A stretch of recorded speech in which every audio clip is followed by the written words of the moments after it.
So how many of you played Borderlands 2? How many of you want Borderlands 2 on the moon? Well, screw you, you're getting it anyway. Borderlands 2 Space Expedition! Because Gearbox or 2K or whatever had some meeting like, Sir, Borderlands 2 was a smash hit. We should start developing an innovative sequel to keep the series fresh. Screw that! That takes money! We'll just make an incredibly similar game, but the people will have no choice but to buy it, because we'll add Claptrap as a playable character!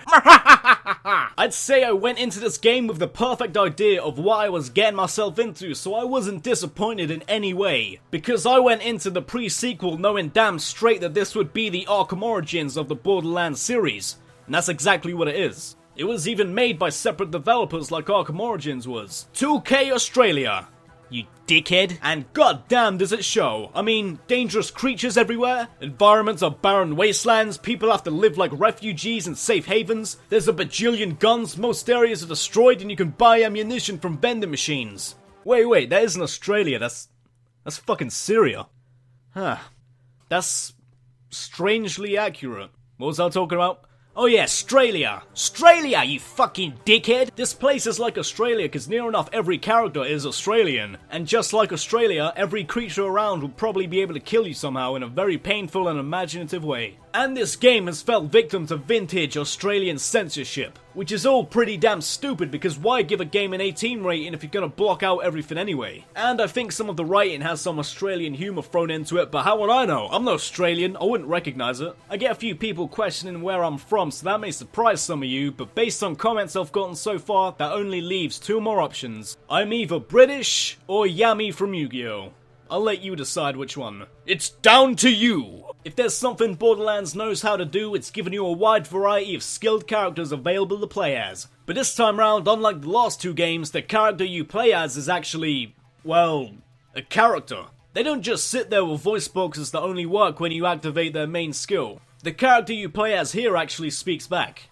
I'd say I'm in the 7% of people who actually didn't start as Claptrap. I ended up choosing Nisha. And when I heard her voice, instantly I thought Nico Robin from One Piece. Sounds exactly like her. You watched dubbed anime? Shut the hell up, you damn weeaboos, I don't give a damn. But then I looked it up. Voice actor called Stephanie Young, Nico Robin One Piece. Nisha sounds exactly like Nico Robin, cause it literally is Nico Robin. Fucking nailed that shit. It's kinda weird cause even before I heard the voice, I thought Nico Robin, purely because one of the default head customization options looks like her, has the hat and everything.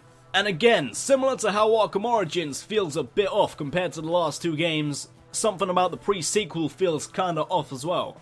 Just something feels off. Like the way each area is designed is a bit off. Pits are fucking everywhere, jumps you think you can make and definitely should make, but don't, are fucking everywhere. I'm fully convinced that the developers awkwardly placed an instant death pit for every Australian character they added to the game. They're put in the weirdest places, like right down the middle of maps or right next to enemy territories where you might just accidentally move back into when you're pinned down. Which is especially great for getting your car stuck into on a time-based mission. Maybe I don't remember Borderlands 2 that well, but I don't think the missions were always this tedious. I mean, yeah, you travel a lot from point A to B to point A again to turn in missions, but I don't remember them wasting so much of your damn time. Not to the point that the pre-sequel does, at least. It can range from you beating a kid in a race and rubbing it in his face by killing his dad in cold blood. Straightforward, simple, and desensitizing. But missions can also mean having to stand there and listen to some Australian guy shit for 5 minutes before being given an objective. Or you're, let's say, trying to access an area as part of this one mission. So you're told to go find Claptrap to let you through. Sounds fair enough, right?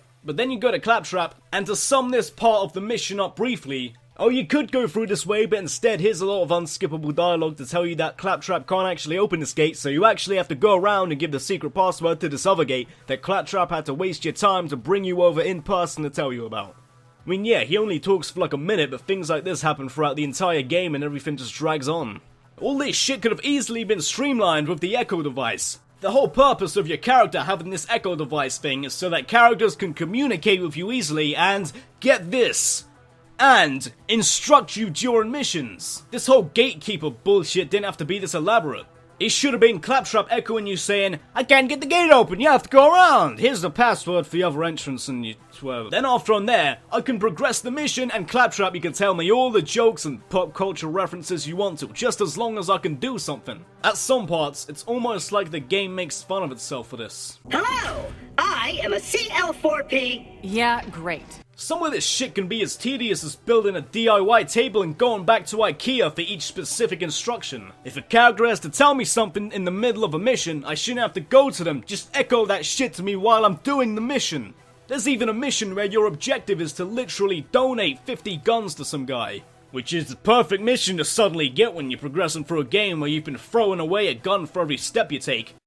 What the fuck kind of mission is that? This is completely optional though, but still, it's probably the stupidest quest I've ever seen in Borderlands so far. And there's a mission where you shoot a guy in the face.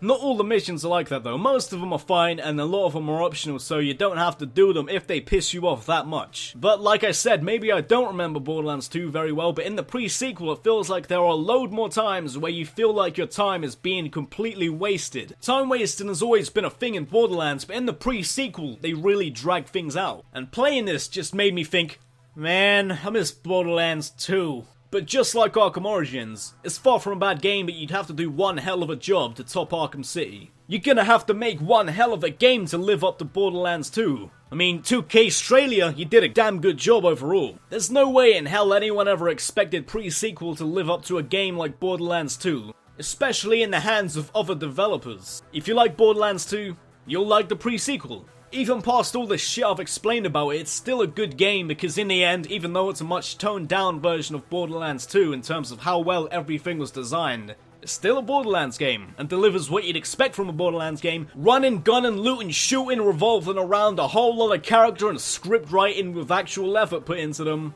even though it unnecessarily drags it a lot more in the prequel than it does in the other two games. Playing this made me realize that Borderlands needs to change some shit up for the third game. I went into this game expecting a Borderlands 2 expansion pack and that's near enough what I got. We ended up with Borderlands 2 with less oxygen and more Australia. But it's not going to be the same for Borderlands 3. Everyone's going to have high standards for this next one. Everyone's going to go into that game expecting at the very least the same amount of difference that Borderlands 2 made from the first game. So 2K, Gearbox, Xbox, Steambox, fucking LJN, I don't care, just don't give us another Borderlands expansion pack for the third game. So to sum it up, if you want more Borderlands, here's more Borderlands put together in a solid like 7 out of 10 game. Just look at the technique, absolutely flawless. Lesnar's got the shaft locked in nicely. He ain't getting out of this one. The opponent is about to find out why Lesnar is called the next big thing. Still wanna be a fighter? Well, get a load of this. Get a good look, soak in all the juices of this image into your innocent mind, because this is how. This is how. UFC Undisputed. Okay, so I'm never gonna learn how to play this game, but still.